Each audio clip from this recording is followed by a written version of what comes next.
Boa noite, irmãos. Quero convidar as crianças para irem às salinhas. Se você nos visita aqui e ainda não conhece a igreja, não conhece as salinhas, pode acompanhar também o seu filho até as salinhas. Alguém pode te acompanhar aí e te mostrar como funciona. Enquanto isso, eu quero convidar a igreja a abrir a sua Bíblia, ligá-la em Juízes 17. Hoje nós iremos meditar no capítulo 17, no capítulo 18. Então convido você também a manter a sua Bíblia ligada aí, ou aberta, para que você acompanhe também, apesar de que provavelmente vai ser projetado aqui na tela. Juízes 17, a partir do versículo 1.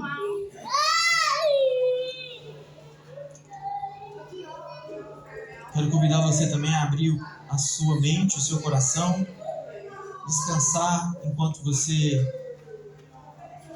ouve a palavra, concentrar toda a sua atenção aqui. Nós não iremos resolver nenhum problema daqui agora. Nós estamos reunidos como Igreja de Jesus e estamos cultuando a Deus. Então, que você possa também descansar, que você possa colocar toda a sua mente, todo o seu coração aí diante do Senhor. Gostaria de pedir a alguém, se puder, só para fechar aquela porta ali para nós. Juízes 17, versículo 1. Havia um homem chamado Mica, dos montes de Efraim, que disse certa vez à sua mãe: os 13 quilos de prata que lhe foram roubados e pelos quais eu a ouvi pronunciar uma maldição, na verdade a prata está comigo. Eu a peguei. Disse-lhe a sua mãe: o Senhor o abençoe, meu filho. Quando ele devolveu os 13 quilos de prata à mãe, ela disse: consagro solenemente a minha prata ao Senhor, para que o meu filho faça uma imagem esculpida e o ídolo de metal, e eu a devolvo a você. Mas ele devolveu a prata à sua mãe, e ela separou 2 quilos e 400 gramas e os deu a um ourives, que deles fez a imagem e o ídolo. E estes foram postos na casa de Mica.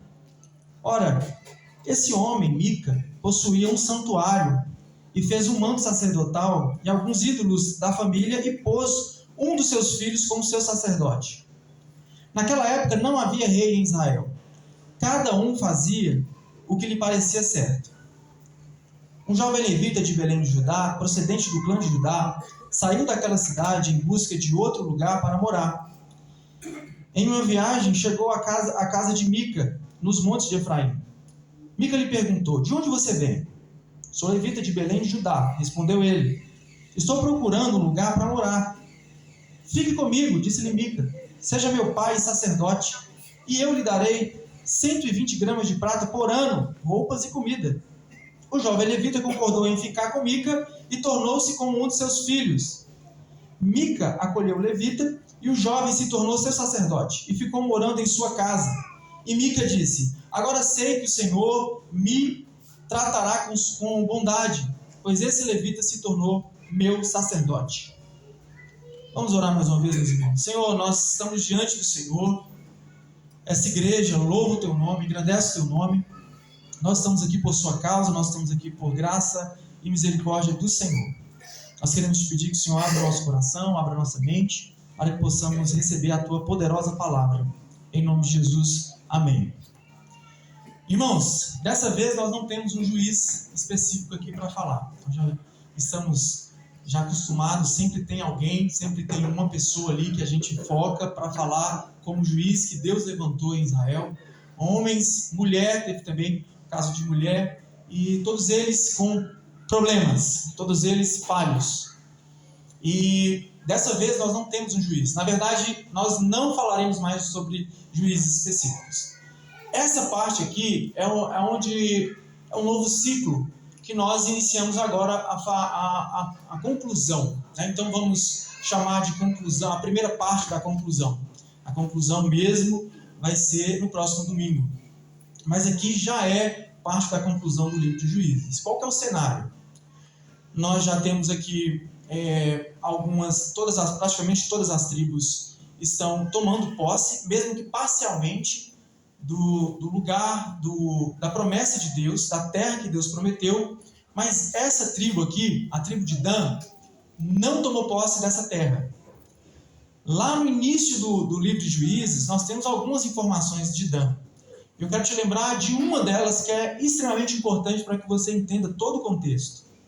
A tribo de Dan foi a única tribo que teve menos vontade, teve menos coragem de tomar posse da terra que Deus lhe deu. Não é que ainda estava... Não, Deus deu a terra e falou para o povo, olha, agora vocês vão tomar posse. E várias vezes nós, através do livro de Juízes, como Gideão, por exemplo, nós conseguimos entender que a força, que o poder que habitava em Israel, que estava com Israel, não era produto da estratégia deles, nem da capacidade deles. Você deve se lembrar, se não se lembra, depois eu peço você que dá uma lida na história de Gideão e perceba como foi essa história, como foi as vitórias de Gideão. Gideão era um homem totalmente incapaz, covarde, escondido, chamou homens para a batalha, esses homens selecionados também, extremamente incapazes, enfrentando uma nação muito mais poderosa, muito mais preparada, e o Senhor deu a vitória para Gideão e os homens, porque a força de Israel não está em Israel, está no Senhor, está no Deus de Israel.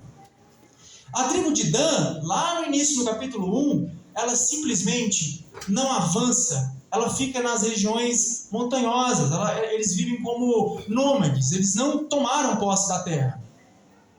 O povo que estava na terra, que eles deveriam, né? Eles tinham que ir para tomar posse, expulsar esse povo dali, porque aquela terra foi o Senhor que deu para eles, teve mais vontade, teve mais disposição de ficar com aquela terra do que eles. E no início do livro isso chama a atenção. Eu tive a oportunidade de pregar nesse texto aqui no início da série. Então, é esse povo que nós temos aqui. Toda vez que nós falamos de algum juiz, né, ou algum episódio do livro de Juízes, nós temos ali um povo que cada vez mais parece ser referência do que é idolatria. Israel realmente é uma referência do que não ser em Juízes, é uma referência do que não fazer em relação à idolatria, à desobediência. Sempre o povo se rendia a deuses falsos. Sempre o povo se entregava às tentações das nações que estavam ali no meio deles e se corrompiam. Eles adoravam Baal, o pai de Gideão era envolvido com um templo dedicado a outro Deus. Nós temos ali o povo também se rendendo a Astarote. Mas aqui nós temos algo impressionante.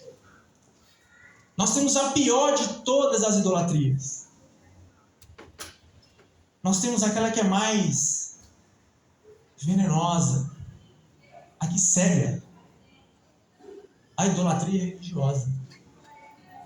Porque o texto vai nos dizer, no versículo 1, no versículo 2, que Mica, ele era ladrão. Ele roubou ao Senhor. Ele roubou a sua mãe. E a sua mãe, depois de descobrir, porque Mica confessa, ela dedica o dinheiro dela ao Senhor. Versículo 2 vai dizer que os 13 quilos de prata que lhe foram roubados, e pelos quais eu a ouvi pronunciar uma maldição, na verdade a prata está comigo. Mica confessa para a mãe.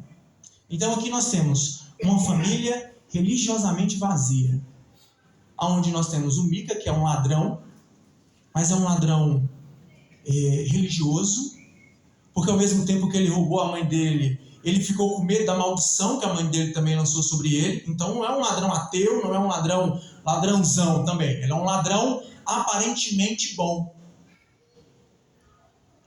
A mãe dele, depois que descobre que foi ele, de maneira impressionante, ela não corrige Mica. Ela não exorta Mica. Nós estamos falando de um povo que está adorando ao Senhor. Um povo, para você entender, se não tiver ficado claro, um povo crente. Quando a mãe de Mica descobre que ele roubou, em vez de corrigi-lo, ela, que Deus te abençoe, meu filho, parece ter uma piedade na fala dela. Parece que ela tá realmente disposta a perdoar. Perdoou rápido demais. Porém, quando nós continuamos a história, nós percebemos que essa família, esse povo religioso, porque o capítulo 17 é extremamente religioso, eles não têm a essência nenhuma do que Deus pediu deles. Eles não têm princípios. Porque o filho está roubando a mãe, porque se roubar qualquer um já é um absurdo para um servo de Deus, mas ele rouba a mãe dele, e a mãe, de maneira irresponsável, não repreende, não exorta, não fica chocada com a atitude do filho. Porque a palavra de Deus, o relacionamento do povo de Deus com ele, traz essa consciência. A lei do Senhor nos ensina isso. Jesus nos ensinou isso. A Escritura nos mostra isso. Eu me lembro quando eu resolvi pegar, meu pai trabalhava viajando, e ele tinha um esquema de sempre deixar um dinheiro para a mãe em uma jaqueta velha no guarda-roupa dele, bem escondidinho, bem no cantinho. E eu, um dia, peguei esse depósito dele lá. E aí, esperto demais, eu resolvi dar uma olhada no que ele tinha lá dentro. Aí sempre deixava R$50, R$20, R$30, nós estamos falando aí de, 15 anos atrás. E aí, 20 anos atrás, e teve um dia que eu estava precisando. E aquela precisão de criança, né? Aquela de adolescente. Precisava ir na lan house, precisava fazer alguma coisa, provavelmente que, com certeza, não precisava. E eu peguei esse dinheiro. Só que eu, cabeça de menino, eu não fazia ideia de que mãe estava ligada no valor certinho que tinha lá, inclusive estava contando com esse dinheiro no outro dia. Quando eu li esse texto aqui, eu lembrei na hora da sandália do cinto de mãe. E aí, quando a mãe descobriu, ela tá faltando dinheiro, alguém pegou o dinheiro, eu já cheguei e falei, mãe, eu peguei o dinheiro que acho que foi na house, não me lembro. Mas o cinto e a sandália, foi algumas suas que eu tomei, eu me lembro, eu não me esqueci. Uma foi essa. E nunca mais eu peguei o dinheiro na jaqueta de pai. Porque minha mãe me ensinou que aquilo era errado. Depois ela me perdoou, né? Mas antes de tudo ela me corrigiu. E eu lembrei dessa surra porque se a mãe de Mica tivesse ensinado para ele princípios básicos, inclusive de ética, né? Em relação à sociedade, mas falando de povo de Deus, é uma coisa básica. Nem roubei, eu só peguei sem saber que não podia pegar. A mãe de Mica não. Quando ela descobre, ele devolveu, ela abençoou o menino, rápido. O Mica, né? Eu não sei qual a idade dele. A mãe desse Mica, ela promete, no versículo 3, diz assim: quando ele devolveu os 13 quilos de prata à mãe, ela disse: consagro solenemente a minha prata ao Senhor, para que meu filho faça uma imagem esculpida e o ídolo de metal, e eu a devolvo a você. Mas ele devolveu a prata à sua mãe, e ela separou 2,4 kg e os deu a um ourives, que deles fez a imagem de um ídolo. Não sei se você percebeu, mas eram 13 quilos de moeda, né? Era 13 quilos de prata. Quando ela pega o dinheiro e ela promete que ela vai ofertar esse dinheiro, ela só dispõe de 18% desse dinheiro. Na hora que ela descobre, ela fala: vou ofertar esse dinheiro. Olha que sensação, olha que parece bonito. Parece lindo, assim, ela está disposta a dar uma oferta. Não, agora eu vou ofertar. A gente tinha roubado, agora fui restaurado, agora eu vou ofertar. Ela pega 13 quilos de prata na mão do seu filho, mas devolve 2,4 kg. A mulher promete oferecer as moedas ao Senhor, mas entrega somente uma parte. A infidelidade da mãe de Mica, lembrando que Deus não pediu para ela esse dinheiro, a infidelidade da mãe de Mica em ofertar um valor bem menor, mostra para nós, para mim, para você, quem realmente essa mulher ama. Qual é o nível de amor que ela tem para com o Senhor. A outra atitude dessa mulher que também tem que trazer um alerta para nós aqui, para nós que estamos lendo hoje, é que ela quebra o primeiro mandamento porque ela ama mais o dinheiro do que o Senhor. Mas ela também quebra outro mandamento. Ela manda fazer uma imagem do próprio Deus. Não farás imagem.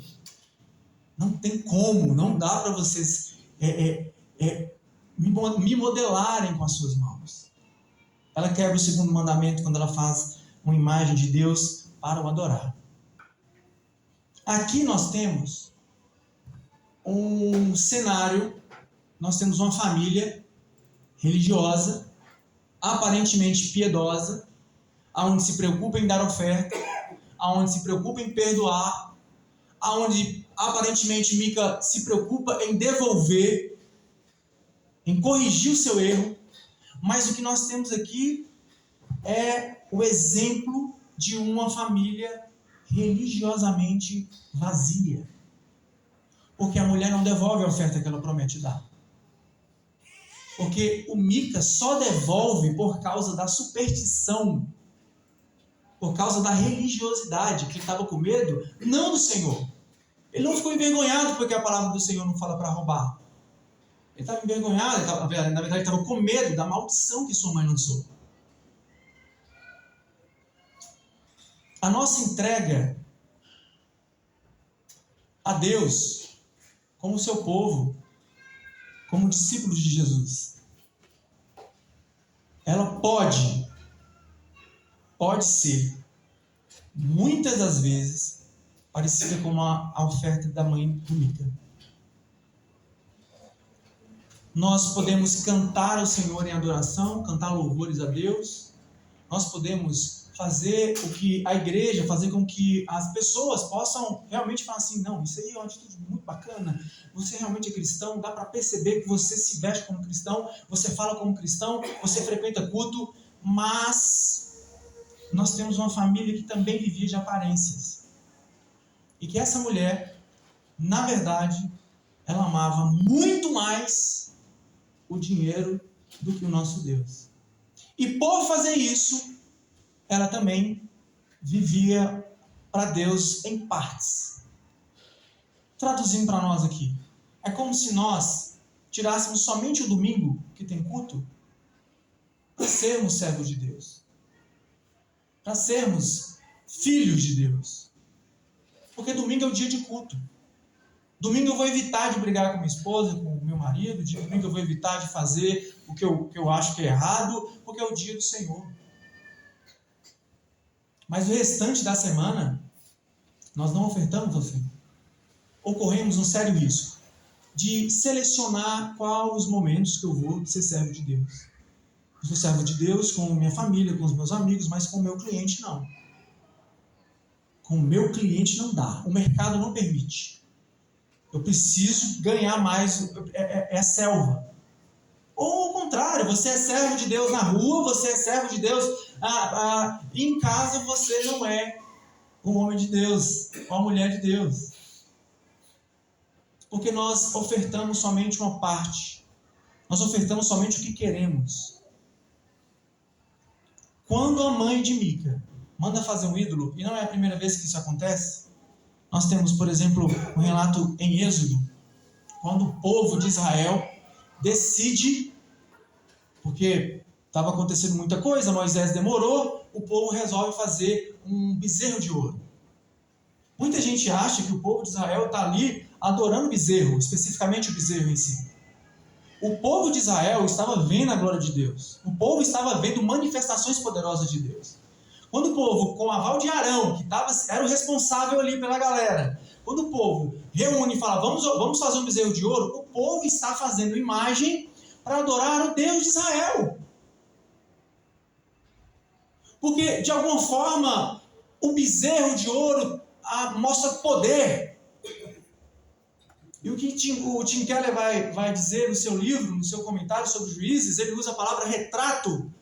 Quando nós tentamos desenhar a Deus, é impossível para nós desenhar a Deus da maneira que Ele realmente é.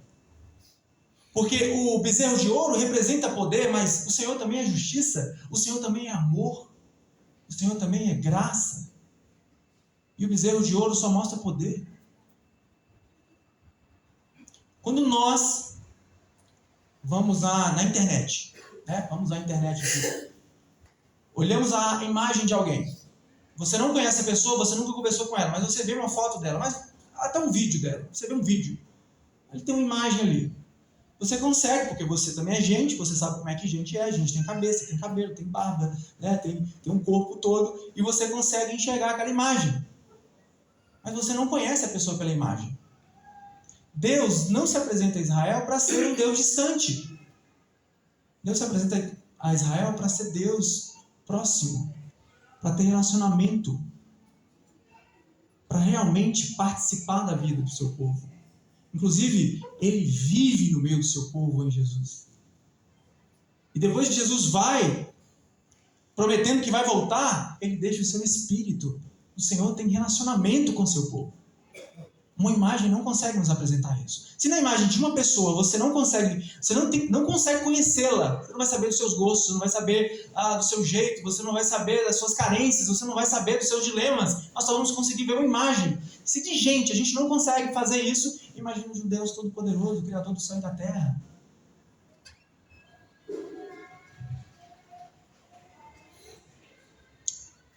Versículo 5 vai dizer: ora, esse homem, Mica, possuía um santuário e fez um manto sacerdotal e alguns ídolos da família e pôs um dos seus filhos como sacerdote. Olha isso.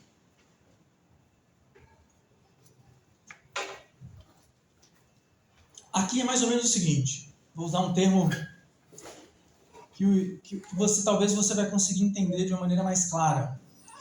Essa família aqui, eles têm uma religião, que eles acreditam ser a religião do Senhor, eles acreditam que estão adorando a Deus, mas é uma religião desconstruída. A gente está ouvindo muito isso, né? Roupa desconstruída, masculinidade desconstruída, mulher desconstruída, enfim. Esse povo, ele tem assim, eles têm o seu gosto, a sua regra, o seu estilo, né? Mica faz um santuário em sua casa segundo a sua vontade. Quem dita as regras no santuário de Mica não é Deus. Nós estamos aqui, acho que nós acabamos de concluir aqui no café com o ensino sobre o culto público. O culto, ele é ordenado por Deus. A forma com que nós adoramos a Deus no culto, é Ele quem diz, é Ele quem dita as regras. A palavra é dele, o louvor é para Ele. Nós reunimos em torno dele, em nome dele. Mica não. Mica faz um santuário do jeito que ele quer. O culto deve ser prestado a Deus seguindo toda uma ordem. Tem uma ordem ali. Êxodo 25, se você quiser, toma nota para depois você olhar. Tem ali, tem que ser dessa forma. Tem um lugar específico. Quem fala é Deus. Quem mostra tudo é Deus. O sacerdote que Mica colocou, que era o seu filho. Olha só, Mica estava precisando de sacerdote. Meu filho vai ser sacerdote. Põe o filho como sacerdote. O sacerdote, o Senhor, também, que diz quem deve ser sacerdote. O filho de Mica não é da tribo de Levi. Não tem nada a ver com Arão. Não podia ser sacerdote. Então nós temos aqui um homem que ele mesmo faz do seu jeito, porém, ele usa alguns elementos. Ele seleciona o que ele quer. Ele vai selecionando algumas partes importantes e fala assim, não, tem que ser desse jeito aqui, mas tem toda a cara de uma igreja, vamos trazer para cá, né? Toda a cara de sério, de um negócio assim, não, eu tô dentro da regra aqui. Tem um sacerdote, tem um santuário. Não era um tabernáculo. Porque Deus, a sua presença, e no final do capítulo 18, nós vamos ler isso, a sua presença estava no tabernáculo.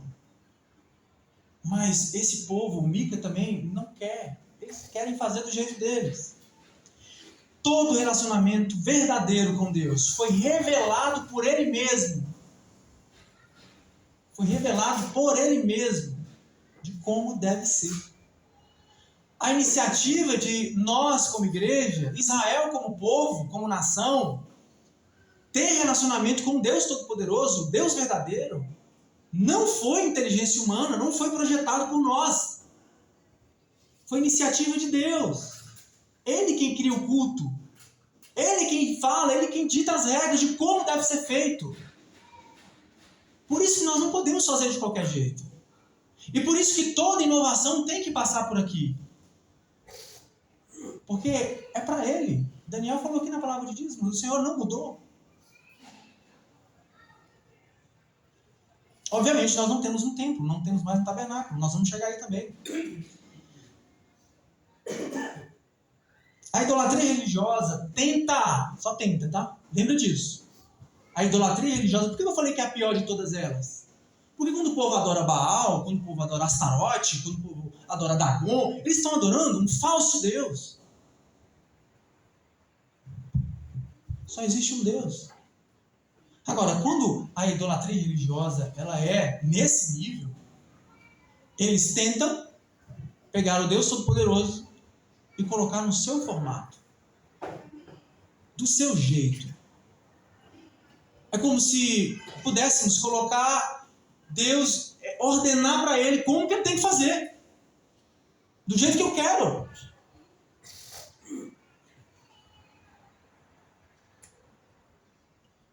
A atitude de Mica e de sua mãe também mostra, joga na cara de todo mundo, de todos nós, uma falta de respeito, mas também um desprezo pela palavra de Deus, pelas ordens de Deus.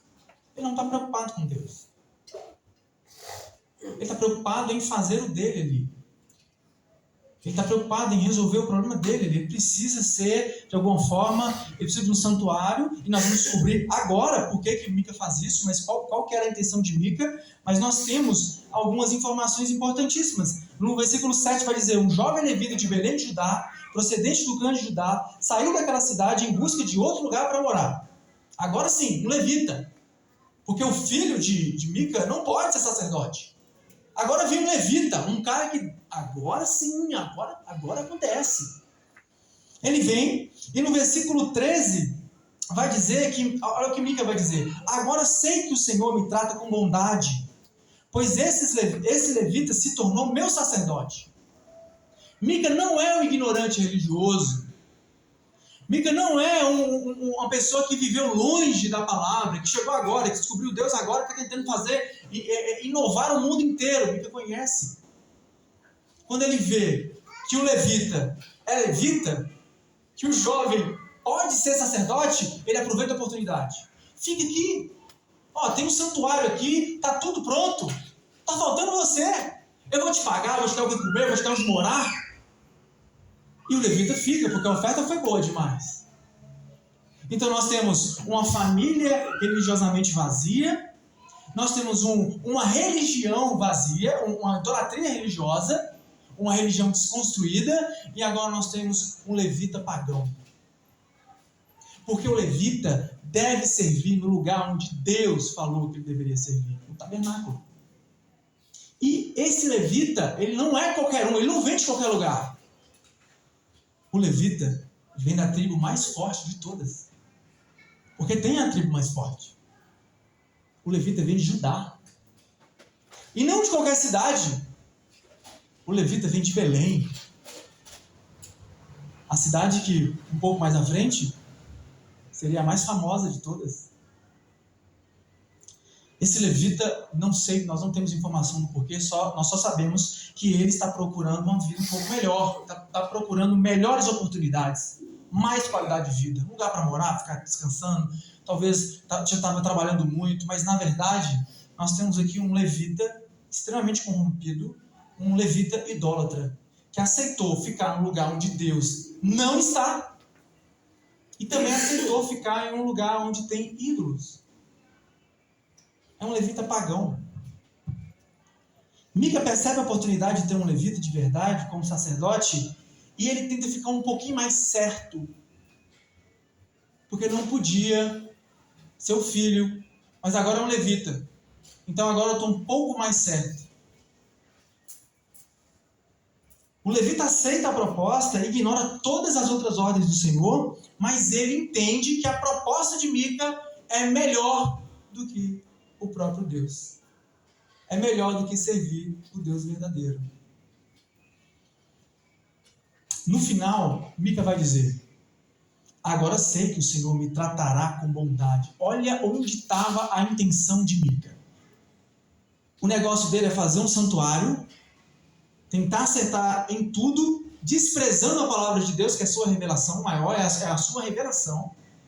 Ele passa por cima disso tudo, porque por mais que ele quer fazer, é ele que move, ele que é um Deus, um falso Deus, na sua própria religião.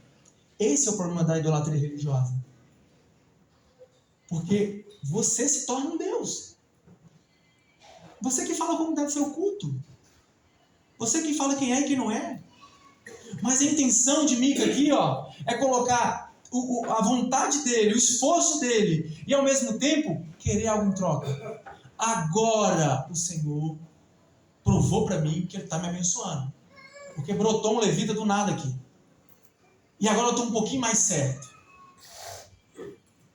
Será que nós também estamos selecionando as partes boas do Evangelho e nós estamos deixando as partes que nos incomodam? Porque fazer o que é certo na maioria dos casos, mas aquela parte que não dá porque vai te prejudicar, porque você vai sofrer, porque você não consegue pagar aquele preço, aí eu não vou, mas Deus conhece a sinceridade do meu coração. E eu já falei demais. É até bonito. O irmão, caí ali, pequei, mas Deus conhece a sinceridade do meu coração. A sinceridade é ridícula diante da santidade de Deus. Minha sinceridade é corrompida pelo pecado que insiste em morar no meu coração. Será que nós estamos também fazendo essa seleção? Será que nós estamos desonrando ao Senhor quando Ele diz que nós devemos ser marido de uma só mulher? Quando a mulher deve ser também esposa de um só marido? Quando nós também devemos seguir ao Senhor, ensinando os filhos no caminho do Senhor? Quando nós devemos viver de maneira integral a Deus? Quando nós devemos viver clamando a Deus, orando a Deus, mantendo um relacionamento com Ele? Quando se trata de sexo só depois do casamento? Olha isso, é impossível para nós. A geração hoje não, é porque hoje em dia a gente tem, inclusive tem interpretações, gente. A pessoa pega um estudo lindo, maravilhoso para falar sobre isso.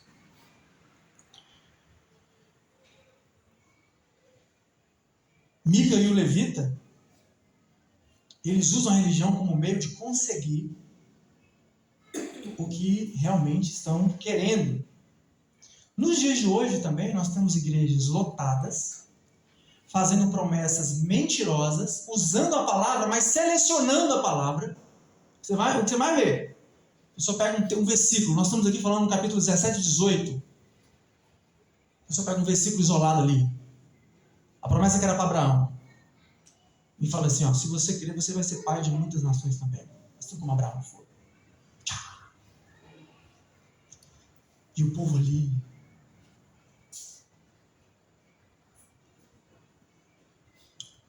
Homens que se colocam como homens de Deus. Que servem a Deus e são pastores ou pastoras por conveniência. Alguns até, como a palavra de Deus ela é santa, ela é pura, ela é completa, de alguma forma incomoda. Já reparou? Incomoda. Incomoda muito. Alguns vão dizer assim, nós precisamos atualizar. Temos que dar uma editada, porque é muito antigo isso aí. Outras pessoas vão até falar de reescrever a Bíblia. Porque na verdade nós queremos ser o Deus da nossa religião. Mas a gente não fala isso. A gente vive dessa forma. E a gente que eu estou falando não é nós aqui somente. Não estava falando de seres humanos, pecadores. Uma tendência do nosso coração. Só que se você achar que esse problema é só da família de Mica, estão enganados. Nós temos também uma nação perdida na mesma idolatria. No capítulo 18, no versículo 1, vai dizer que naquela época não havia rei em Israel. Está repetindo, parece que está repetindo o que falou no capítulo anterior, onde diz que não havia rei em Israel e o povo fazia o que lhe parecia certo. Agora nós temos, naquela época, não havia rei em Israel, vírgula. E a tribo de Dan estava procurando um local onde estabelecesse, pois ainda não tinha recebido a herança entre as tribos de Israel. Olha só, a fala parece que é a mesma, só que o finalzinho muda. Não cita a parte que eles estão fazendo o que lhe parecia certo, mas só não fala assim, porque o que eles estão fazendo aqui é o que eles acham que é o jeito certo. Porque desde antes foi definido o lugar onde eles deveriam tomar posse. A terra está sendo prometida, está sendo preparada por Deus, a terra é ali, fica aqui. Dan não teve coragem, Dan não vibrou, não queria a promessa. Enquanto as outras tribos estão tomando posse, mesmo que parcialmente, Dan está nas montanhas. E agora brotou uma ideia.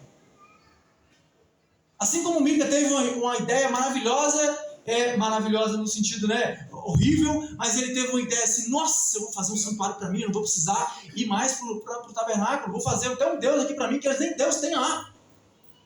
Agora os homens também tiveram uma ótima ideia, vamos tomar posse da terra que a gente quer. Não precisa ser que Deus prometeu, vamos tomar posse de uma terra aí, e eles vão atrás de uma terra que Deus não prometeu. Versículo 1.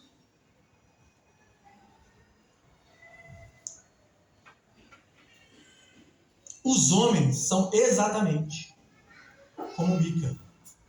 Estão fazendo a mesma coisa. Essa família representa todo o povo daquela época. Vivem sem rumo. Estão vivendo sem rei.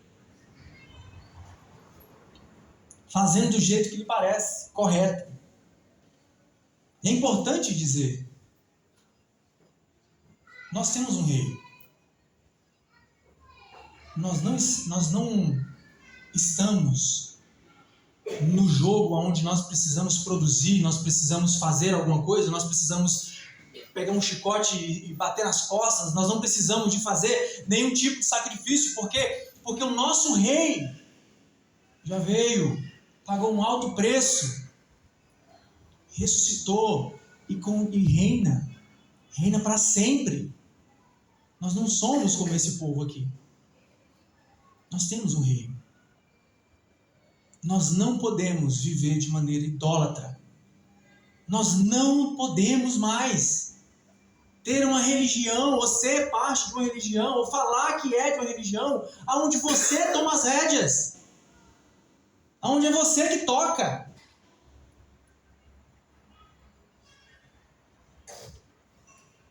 Olha o que os homens vão fazer. Então lhes pediram, pergunte a Deus, versículo 5, se a nossa viagem será bem sucedida. O sacerdote lhe respondeu, vão em paz, sua viagem tem a aprovação do Senhor. Os homens procuraram um levita pagão, e os homens também foram em um santuário falso, para pedir a resposta do Senhor. Por que esses homens não foram no tabernáculo? A resposta do sacerdote foi, pode ir. Deus já deu a vitória. O falso sacerdote está usando o nome de Deus e ainda está contando a mentira, porque Deus não falou nada. Quer dizer, Deus já tinha falado que não deve, que não era daquele jeito, que não era ali. Mas eles não estão preocupados com a palavra de Deus. Eles estão mais preocupados do que aquilo que eles querem ouvir. o idólatra, o religioso, ele está mais preocupado com aquilo que ele tem certeza que ele sabe o que ele precisa ouvir. E ele vai procurar um lugar aonde vai falar aquilo que ele quer ouvir. Porque esses homens estão desobedecendo ao Senhor, indo para um lugar onde Deus falou para não ir.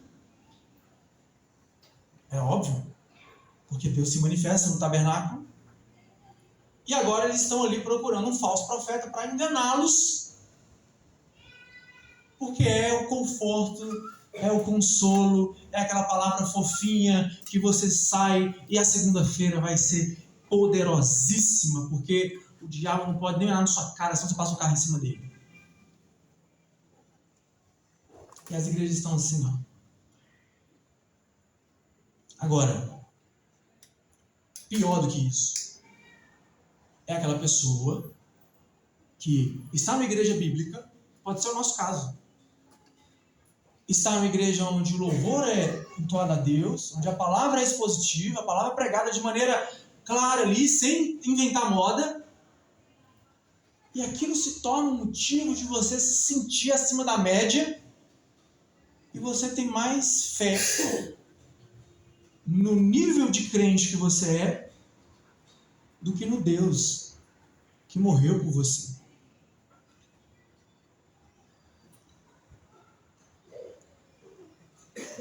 A palavra de Deus não serve mais para os homens de Dan, eles estão procurando algo novo. Se eles tivessem ido no lugar correto, se tivessem ido em uma igreja que prega a Bíblia, que prega a palavra de Deus, trazendo para cá, será que seriam enganados como foram aqui? Porque hoje a gente escuta aqui na igreja, ok, mas no Instagram a gente escuta muito mais. No YouTube a gente escuta muito mais. O que importa é o que Deus diz sobre nós mesmos. Calvino vai dizer isso nas institutas.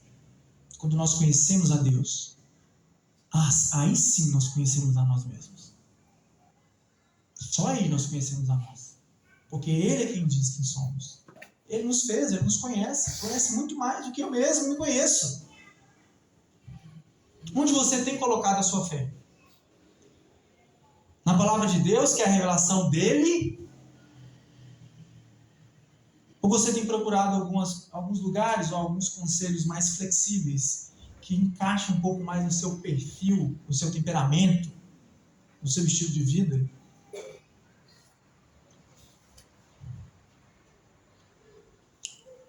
Chegando lá, vocês encontrarão um povo. Eles foram para a terra, tá? Versículo 10, eu estou adiantando um pouco aqui por causa do horário.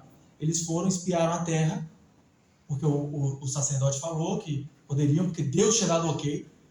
Eles foram para a terra, olharam a terra, e aí os espias falam para os demais, no versículo 10. Chegando lá, vocês encontrarão um povo despreocupado e uma terra espaçosa que Deus pôs nas mãos de vocês.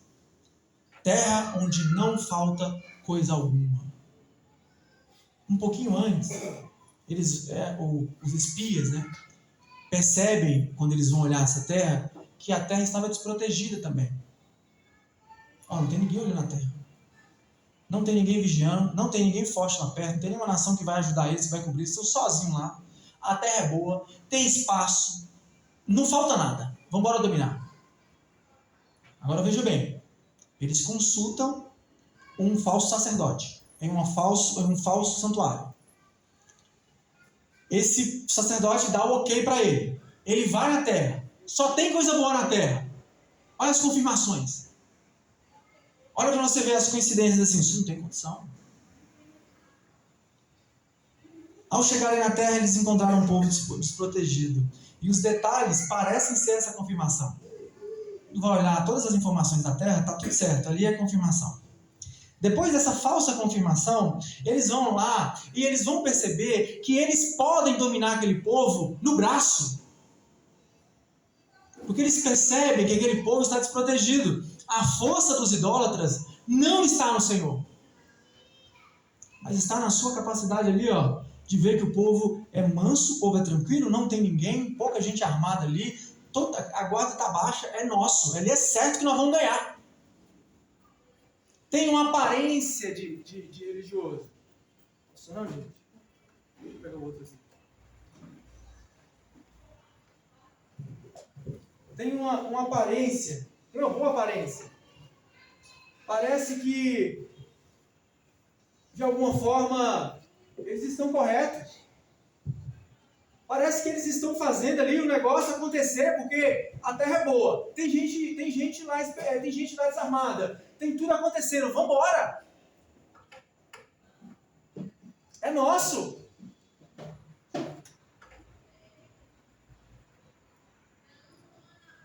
Somente depois de perceberem que aquela terra é uma terra fácil de dominar, eles podem fazer, eles vão.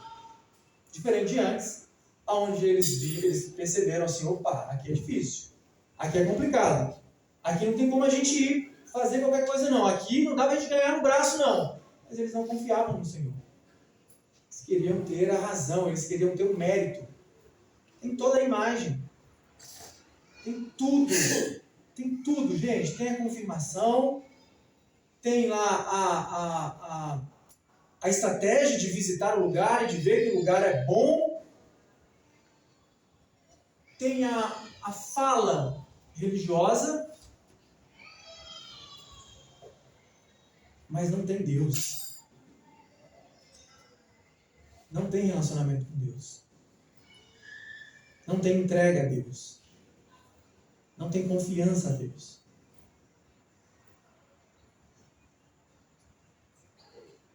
É uma cegueira tão grande que a pessoa começa a se perceber de maneira tão poderosa, perceber de maneira tão acima da média, que não tem mais espaço.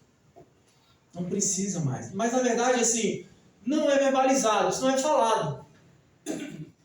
Mas a prática é de quem se tornou um Deus de si mesmo. A fé é moldada do meu jeito. Eu sou crente, mas sou crente do meu jeito. O dinheiro eu trato do meu jeito. Eu tenho ideia muito melhor do que a de Deus. Eu tenho muito mais condição do que Deus. Na prática, é isso que esse povo está afirmando.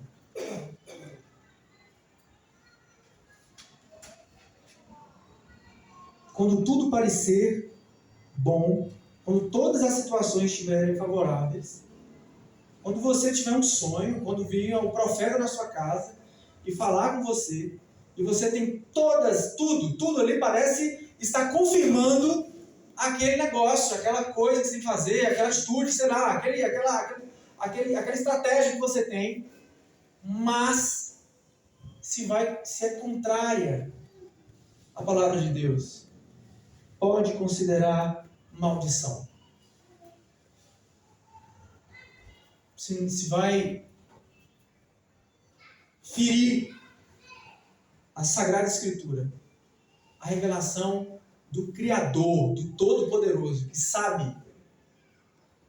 Meu irmão, não tem profeta, não tem sonho, não tem nada que substitua a palavra. Porque senão nós vamos confiar muito mais do que nós produzimos, do que na revelação do Senhor. Paulo diz em Gálatas, capítulo 1, se chegar alguém falando algo diferente do que esse evangelho que eu tenho pregado para vocês, pode considerar anátema, maldição.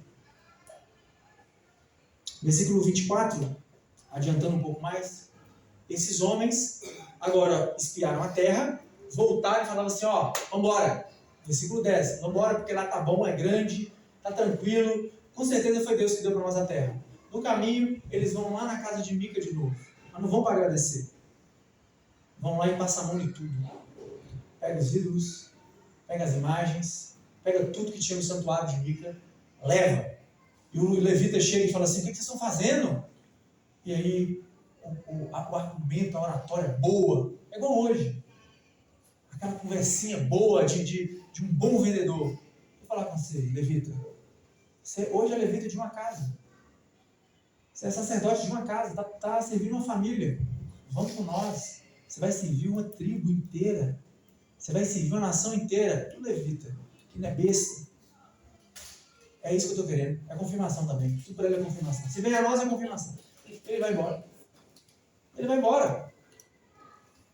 E aí Mica percebeu o que aconteceu e fica doido, chama os homens da cidade, vambora, porque pegaram meus ídolos, pegaram meu levita, levou todo mundo, deixou nada para mim, vambora correr, e vão atrás do povo. E quando chega lá na frente, quando encontra com os caras, eles vão perceber que os caras eram fortes demais, era valente demais, e eles eram fraquinhos.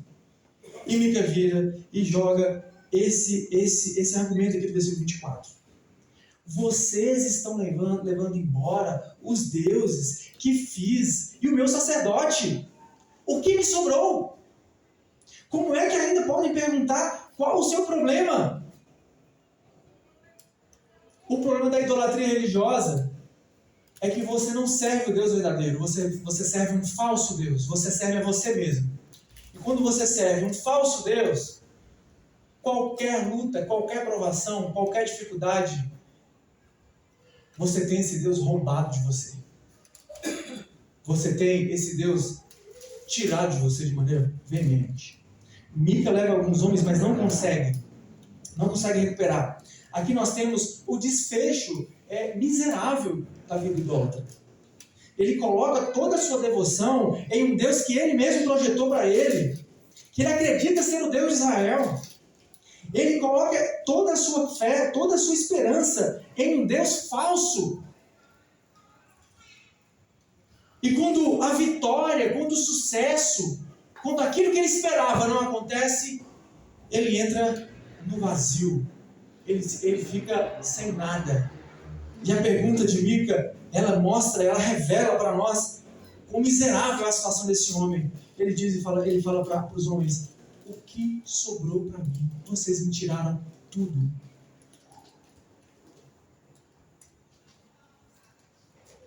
Olha só, Mica roubou a mãe.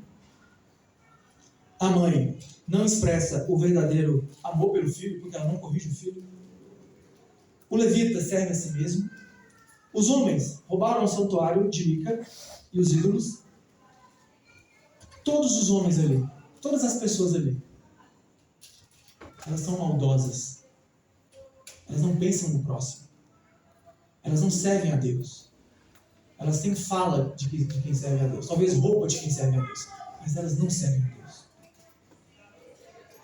Versículo 30, para fechar, vai dizer que eles levantaram para si o ídolo e, pasmem, esse aqui é importante. E Jonatas, filho de Gerson, neto de Moisés, e os seus filhos foram sacerdotes da tribo de Dan até que o povo foi para o exílio. Tim Keller vai dizer um negócio impressionante, que eu fiquei parado assim uns 30 segundos. Deus não tem neto.